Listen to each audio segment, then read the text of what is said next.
Good afternoon. Today we discuss about the fat embolism.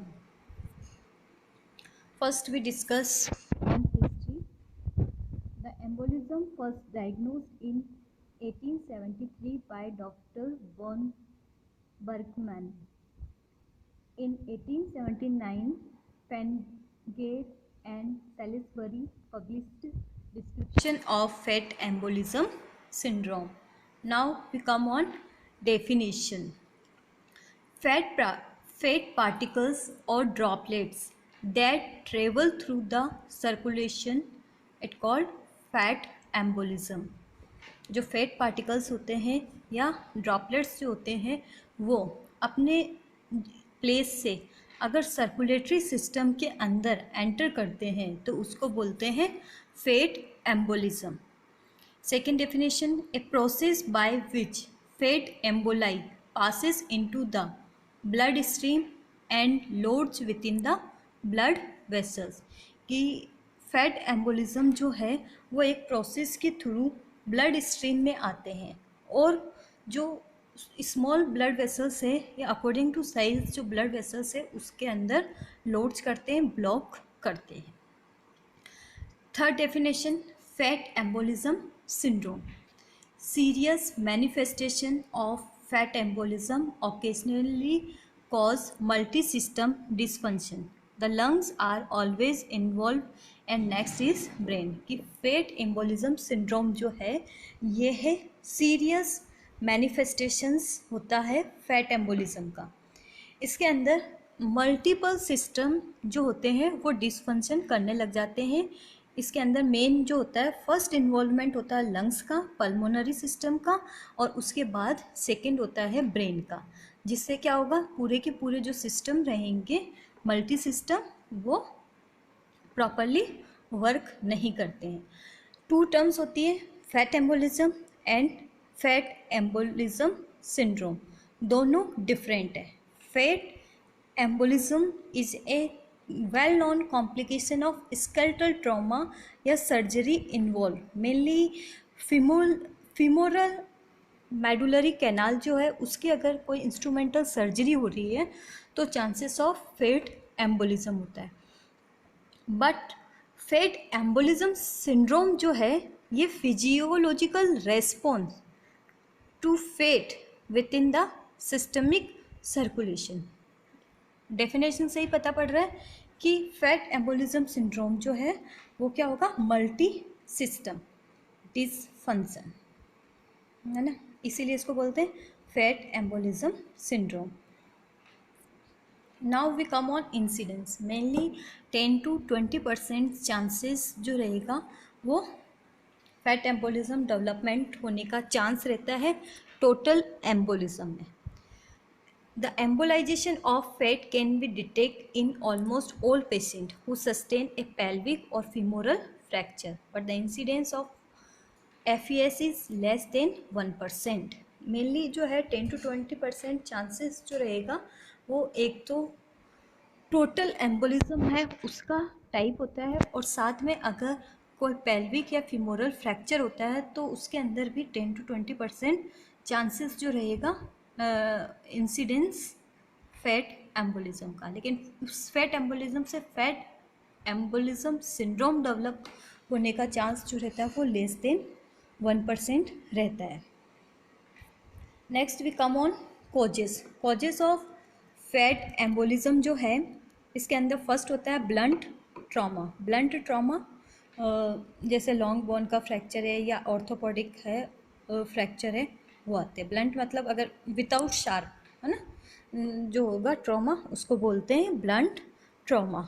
या soft injury है, burn है, liposuction. अगर liposuction एक सर्जरी होती है जिससे बॉडी का फैट या किसी पर्टिकुलर ऑर्गन या प्लेस का फैट जो होता है उसको सक करके रिमूव किया जाता है. फिर नेक्स्ट होता है bone marrow harvesting and transplant. अगर बोन मैरो के अंदर कोई हार्वेस्टिंग प्रोसीजर है या बोन मैरो ट्रांसप्लांट थेरेपी है कैंसर के अंदर तो उसके अंदर chances of fat embolism develop होने का है, क्योंकि बोन मेरो के अंदर डायरेक्ट, और मेरो कहाँ रहता है बोन की कैविटी के अंदर, मेडुलरी पार्ट के अंदर, इसीलिए chances of development of fat embolism रहेगा। नेक्स्ट होता है non trauma related. Non trauma related first pancreatitis, inflammatory condition of pancreas, diabetes mellitus. Pancreas भी क्या करता है, फैट को डाइजेस्ट करने वाले एंजाइम का सिक्रेशंस या होता है उससे ना। फिर next diabetes mellitus, osteomyelitis, inflammatory conditions of bone, उसकी वजह से जो वहाँ पे फैट डिपॉजिट है वो क्या होगी, रिमूव होगी। फिर next panniculitis, it is a inflammatory conditions of subcutaneous deposit fat या सबकुटेनियस टिश्यू, तो उसकी वजह से भी क्या होगा, जो फैट है वो फ्री मूव करती है। Bone tumour lysis, steroid therapy, sickle cell, haemoglobinopathy, alcoholic liver disease या फैट इन्फ्यूज़न, इन सब की वजह से क्या होगा, chances of fat embolism, because इन सब की वजह से जो फ्री फैट रेडिकल्स है उनका डेवलपमेंट होता है। नेक्स्ट है पैथोफिजियोलॉजी। पैथोफिजियोलॉजी जो है इसकी मेनली 2 रीजन्स के ऊपर डिपेंड करती है। फर्स्ट होता है मैकेनिकल। मैकेनिकल के अंदर फर्स्ट क्या होगा कि किसी भी ट्रॉमेटिक इंजरी या नॉन ट्रॉमेटिक रीजन की वजह से क्या होता है, फ्री फैट जो होती है वो मूव करती है, जो वो सर्कुलेटरी सिस्टम के अंदर आती है।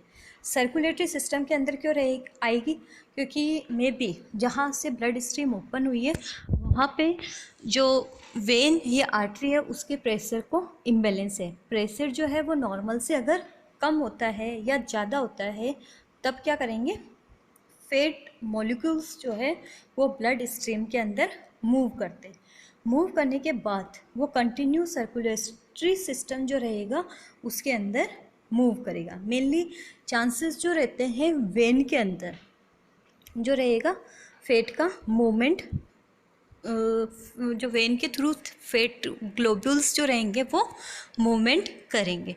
फिर वो आगे जाके कहीं पर भी जो मॉलिक्यूल्स का साइज़ है वो क्या करेगा, साइज़ के अकॉर्डिंग मूव करेगा। लेकिन अगर कहीं पे शॉर्ट कंसाइज कैनाल आ गई वेसल्स की तो वो वहाँ पे ऑब्स्ट्रक्शन डेवलप करेगा। Development of obstruction of vessels and capillaries.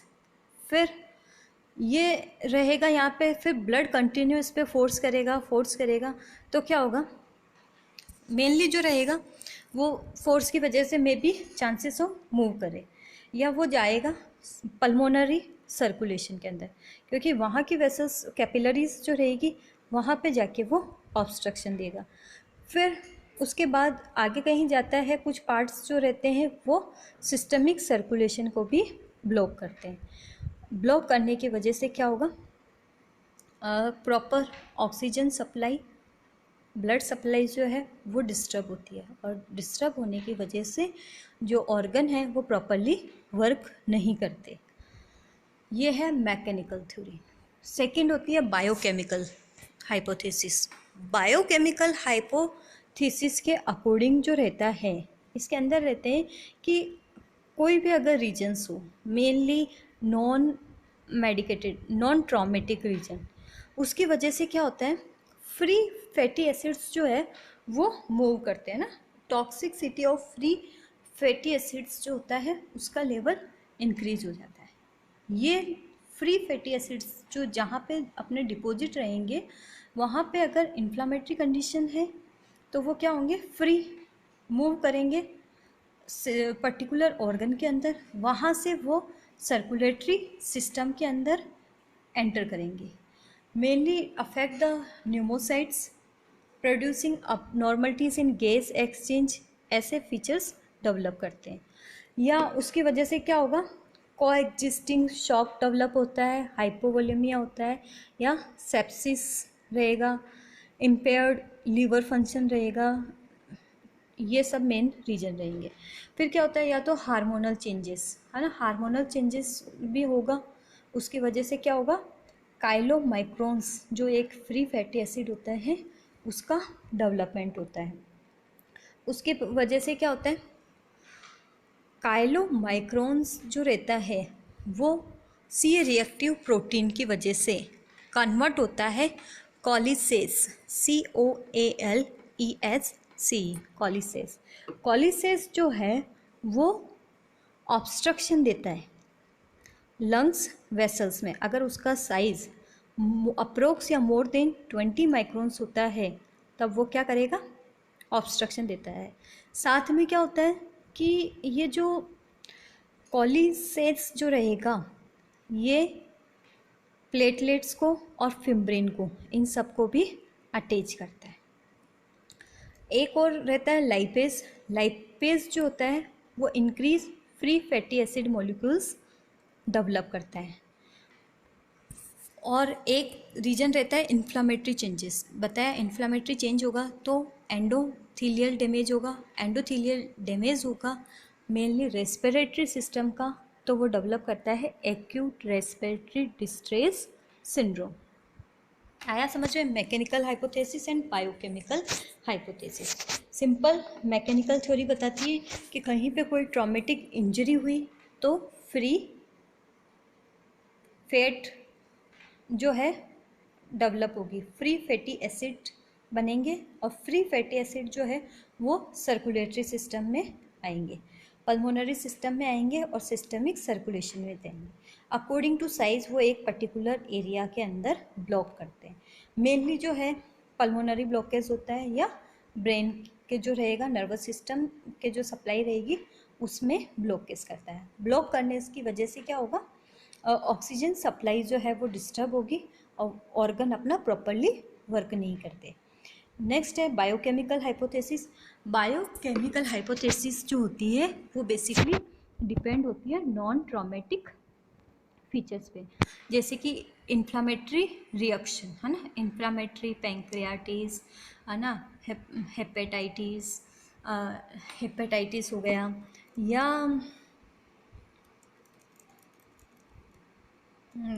Hepatitis हो गया, अल्कोहलिक लिवर डिजीज़ हो गई, स्टेरॉइड थेरेपी हो गई है ना, ऑस्टियोमाइलाइटिस हो गया, पैनिकुलाइटिस हो गया।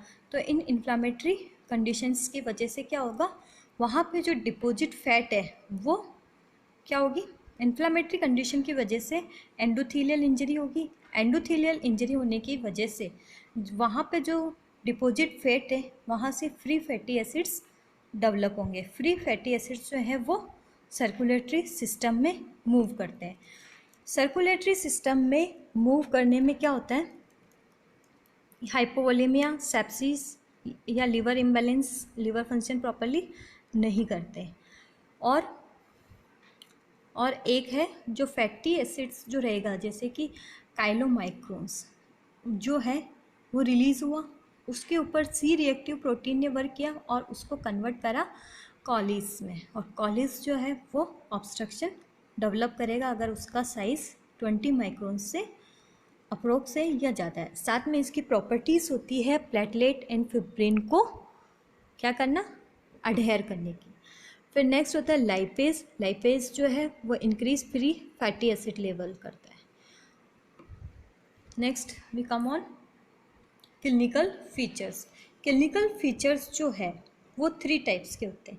एक होता है पल्मोनरी, एक होता है न्यूरोलॉजिकल और एक होता है डर्मेटोलॉजिकल। फर्स्ट पल्मोनरी में फर्स्ट है hypoxia, rales, pleural friction rub. फिर एक्यूट रेस्पिरेटरी डिस्ट्रेस में बी डेवलप। ये अगर चेस्ट एक्सरे करते हैं तो इसके अंदर snow storm pattern, diffuse bilateral infiltrate show होगा। सीटी चेस्ट करते हैं तो ग्लास ऑपेसिफिकेशन दिखाई देगा। इंट्रालोब्युलर सेप्टल थिकनिंग जो रहेगी वो डेवलप होगी। Next neurological finding. Neurological finding के अंदर क्या होएगा, डेलीरियम, क्योंकि रेस्पिरेटरी सिस्टम इम्बैलेंस है, ऑक्सीजन की डिमांड प्रॉपरली मिल नहीं रही, तो माइल्ड डेलीरियम टू कोमा या सीजर्स या फोकल डेफिशिएट, ये फीचर्स इसके अंदर डेवलप होते हैं। फिर नेक्स्ट डर्मेटोलॉजिकल फाइंडिंग, इसके अंदर पेचाई रहेंगे कंजक्टाइवा पे, नेक पे, एक्सिला पे या अपर लिम्स के अंदर डिपेंड रहेगा। फिर ये जो मेनली रहता है पेचाई, ये 5 to 7 डेज़ के अंदर इजीली डिसअपियर हो जाते हैं।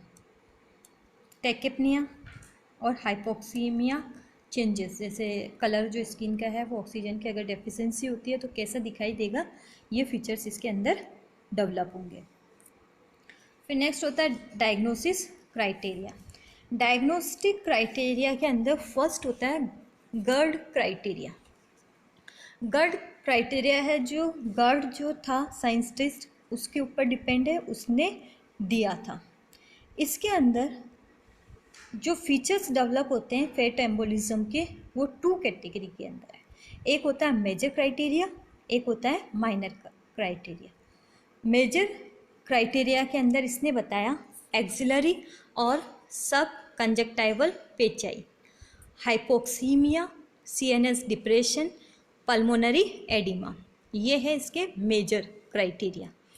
माइनर क्राइटेरिया इसका है tachycardia, pyrexia, fat globules, change in renal function, drop in SB level, drop in haematocrit value, drop in platelet value और इंक्रीज ईएसआर, ये इसके हैं माइनर क्राइटेरिया। अब इसने बताया कि हम कब फैट एम्बोलिज्म डिक्लेयर करते हैं। फर्स्ट इसका क्राइटेरिया था कि अगर 2 मेजर क्राइटेरिया पॉजिटिव हो और एक 1 पॉजिटिव माइनर क्राइटेरिया हो, तब वी से fat embolism plus history of any traumatic या इन्फ्लामेटरी कोजेस। अगर ये रहेंगे तो इसके अंदर 2 फीचर्स मेजर क्राइटेरिया के होते हैं, एक माइनर का होता है, तो वी से फैट एम्बोलिज्म। सेकेंड क्राइटेरिया है कि 4 पॉजिटिव माइनर क्राइटेरिया के फीचर्स अगर इसमें डेवलप होते हैं तो हम उसको कहते हैं फैट एम्बोलिज्म। फिर सेकेंड एक अदर इंडेक्स दे रखी है, स्कोनफेल्ड इंडेक्स। स्कोनफेल्ड इंडेक्स जो है वो उसको एफपी इंडेक्स मतलब फैट एम्बोलिज्म इंडेक्स कहते हैं। इसके जो फीचर्स है 7 फीचर्स इसने दिए हैं। पेचाई रेस जो है वो बॉडी पे दिखेंगे। Second diffuse alveolar infiltrate, third hypoxaemia, fourth confusion, fifth fever या sixth heart rate more than 120 beats per minute और respiratory more than 30 beats per minute. तो हम ये फीचर्स अगर डेवलप होते हैं 4 या उससे ज़्यादा तो हम इसको बोलते हैं फैट एम्बोलिज्म। साथ में कोजेस जो है वो फ्रैक्चर के traumatic and non traumatic cause include होना चाहिए। नेक्स्ट जो है लिंडेक्यू क्राइटेरिया जो है वो दिया, उसके अकॉर्डिंग क्या होता है कि अगर पार्शियल ऑक्सीजन प्रेशर जो है वो 8 kPa से कम है और पार्शियल कार्बन डाइऑक्साइड जो है वो मोर देन 7.3 kPa से है, तो और साथ में क्या होगा ब्रीथिंग डिफ़िकल्टी, वर्क अगर कोई वुमन कर रही है तो डिस्निया या एंजाइटी अगर फीचर्स प्रेजेंट होते हैं तो ये फैट एम्बोलिज्म कह सकते हैं। फिर नेक्स्ट सेकंड है लेबोरेटरी स्टडी। लेबोरेटरी स्टडी के अंदर है ABG artery blood gas analysis, इसके अंदर ऑक्सीजन की वैल्यू चेक करेंगे। Next urine and sputum examination, haematological test, biochemical test और नेक्स्ट इमेजिंग जिसके अंदर chest x-ray, MRI, brain. Chest x-ray के अंदर अपन ने क्लिनिकल फीचर्स में देखा था। नेक्स्ट होता है ट्रीटमेंट। ट्रीटमेंट जो है इसका फर्स्ट अगर कोई फ्रैक्चर होता है तो immobilization and early internal fixation of fracture करना है। Next maintenance of adequate oxygenation and ventilation करना है। Third maintenance of haemodynamic stability. Haemodynamic stability means जो वॉल्यूम है उसको मेंटेन करना है। Next administration of blood product as clinically indicated, hydration maintain करना है। फिर next prophylaxis of deep vein thrombosis, prevent करना है कि जो डीप वेन थ्रोम्बोसिस डेवलप नहीं हो। नेक्स्ट न्यूट्रिशन, न्यूट्रिशन के अंदर है जो कैल्शियम का है या प्रॉपर एंटीऑक्सीडेंट्स जो है उसकी सप्लाई करनी है, एंड जो हीमोग्लोबिन प्रोड्यूसिंग एजेंट्स हैं उनको देना है। फिर नेक्स्ट ऑक्सीजनेशन एंड वेंटिलेशन। अब नेक्स्ट है प्रोग्नोसिस। प्रोग्नोसिस इसका मेन होता है acute cor pulmonale respiratory failure embolic phenomena leading to death. Now my topic is completed. Thank you.